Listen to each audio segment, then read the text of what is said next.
கர்த்தருக்கு ஸ்தோத்திரம். கிறிஸ்துவுக்கு பிரியமான அன்பு சகோதர சகோதரிகளுக்கு கர்த்தராகிய இயேசு கிறிஸ்துவின் நாமத்தினாலே அன்பின் வாழ்த்துக்கள். இந்நாளிலே ஒரு சின்ன வார்த்தையை உங்களோடு பகிர்ந்து கொள்ள ஆசைப்படுகிறேன். கர்த்தருக்கு ஸ்தோத்திரம். அல்லேலூயா. ஆதியாகமம் புத்தகத்தில் 24வது அதிகாரத்தில் ஒரு வார்த்தை இப்படியாக இருக்கிறது.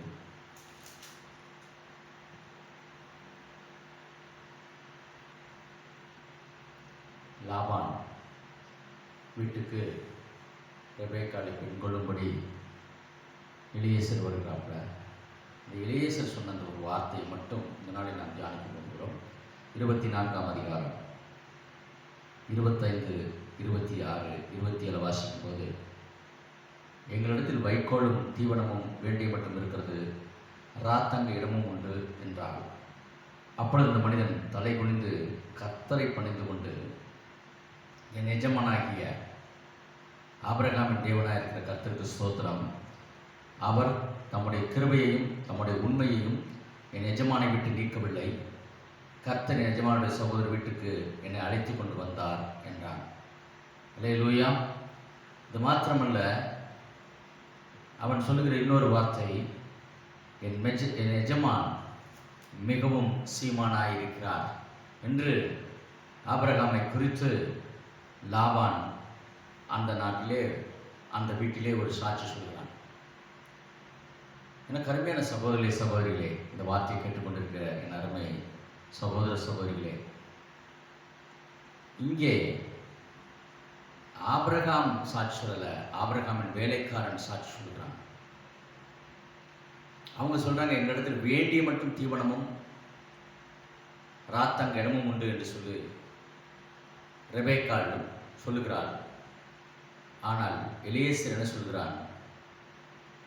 தலை குனிந்து கர்த்தரை பணிந்து கொண்டு சொல்கிறான், என் எஜமானாகிய ஆபிரகாமின் தேவனாய் இருக்கிற கர்த்தருக்கு ஸ்தோத்திரம், அவர் தம்முடைய கிருபையையும் தம்முடைய உண்மையும் என் எஜமானை விட்டு நீக்கவில்லை. நான் பிரயாணம் பண்ணி வருகையில் கர்த்தர் என் எஜமானுடைய சகோதர வீட்டுக்கு என்னை அழைத்து கொண்டு வந்தார்.